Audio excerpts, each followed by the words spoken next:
पिछले अध्याय में in the last chapter we have discuss about the kinetic theory of gases, deviation from ideal behaviour, एसेट आदि। आज हम बात करेंगे आदर्श गैस व्यवहार से विचलन के कारण, causes of deviation from ideal behaviour, causes from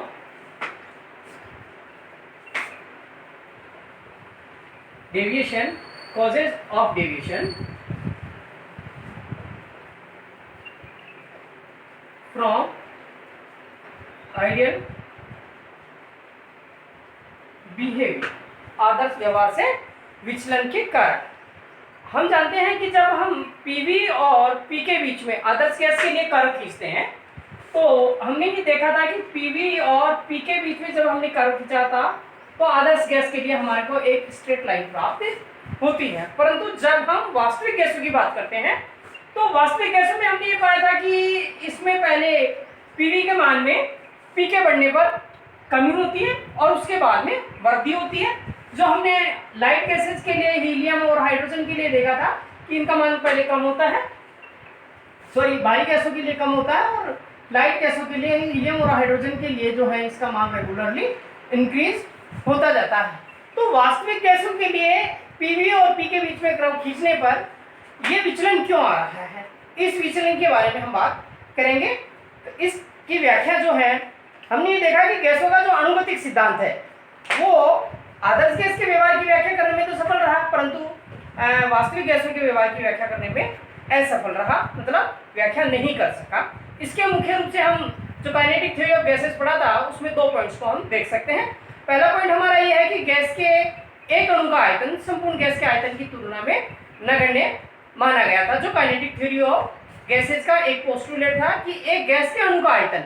संपूर्ण गैस के आयतन की तुलना में हम नगण्य मान सकते हैं, क्योंकि एक गैस के अणु के आयतन को हम 0.014% मानते हैं। ऐसी स्थिति में जब हम बहुत ज़्यादा प्रेशर लगा देते हैं, प्रेशर का मतलब इतना 100 एटीएम 100 वायुमंडलीय दाब जब हम प्रेशर लगा देते हैं तो गैस के अणु का जो है संपूर्ण गैस का आयतन जो है वही, गैस का अणु का आयतन तो वही रहता है, परंतु हम ऐसी स्थिति में उसको नगण्य नहीं मान सकते, क्योंकि ऐसी स्थिति में गैस के अणु का आयतन 1.4% हो जाता है और ऐसी स्थिति में जो है गैस के अणु के बीच में रिक्त स्थान कम रहता है और अणु पास पास आ जाते हैं। इस कारण से हम इस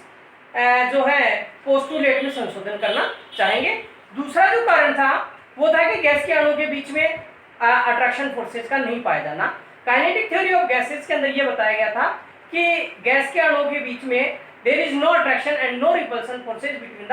गैस मॉलिक्यूल्स, जो कि ऐसा नहीं है, क्योंकि जब हम गैस का लिक्विफिकेशन करते हैं, गैसों का द्रवीकरण करते हैं, तो हम टेम्परेचर को लो करते हैं और प्रेशर को हाई करते हैं। ऐसी स्थिति में गैसों को हम लिक्विफाई कर सकते हैं। इसका मतलब है गैस के अणु के मध्य आकर्षण बल पाया जाता है। इसी तरीके से जूल थॉमसन इफेक्ट के अंदर क्या होता है कि जब कोई गैस उच्च दाब से निम्न दाब की ओर पिन होल से प्रसारित की जाती है तो ऐसे में जो है गैस का शीतलन हो जाता है, टेम्परेचर डाउन हो जाता है, जिसको हम शीतलन प्रभाव भी कहते हैं और उसको हम जूल थॉमसन प्रभाव भी कहते हैं। इसका मतलब ये हुआ कि जब कोई गैस जो है हाई प्रेशर से लो प्रेशर की ओर यानी एक पिन होल से जब बाहर निकलती है तो उनके बीच में जो गैस के अणु के बीच में जो अट्रैक्शन फोर्सेज होता है वो टूटते हैं, और जब अट्रैक्शन फोर्सेज जो था वो टूटता है, ऐसी स्थिति में उसको और अट्रैक्शन फोर्सेज को तोड़ने के लिए इंटरनल एनर्जी कंज्यूम होती है, और इंटरनल एनर्जी कंज्यूम होगी तो नो डाउट उसका टेम्परेचर भी डाउन होगा। इसका मतलब है कि इस जो पोस्टुलेट थी उसमें भी हमें संशोधन करने की आवश्यकता है। और इस प्रकार से इन दो पोस्टुलेट्स के आधार पर जो हमारा इक्वेशन दिया गया था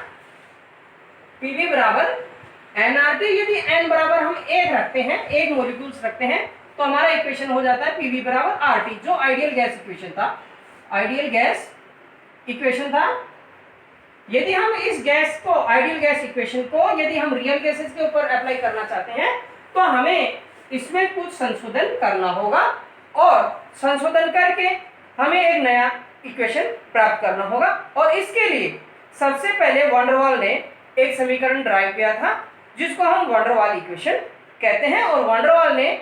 दो संशोधन किए, एक गैस के अणु के आयतन संशोधन किया था, और दूसरा जो था वो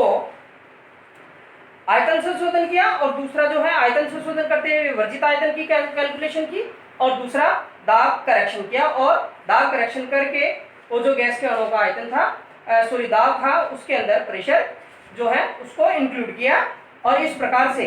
एक नया समीकरण दिया जिसको वैन डर वाल्स समीकरण कहते हैं, जिसका डेरिवेशन हम अगले वीडियो लेक्चर में देखेंगे। Thank you.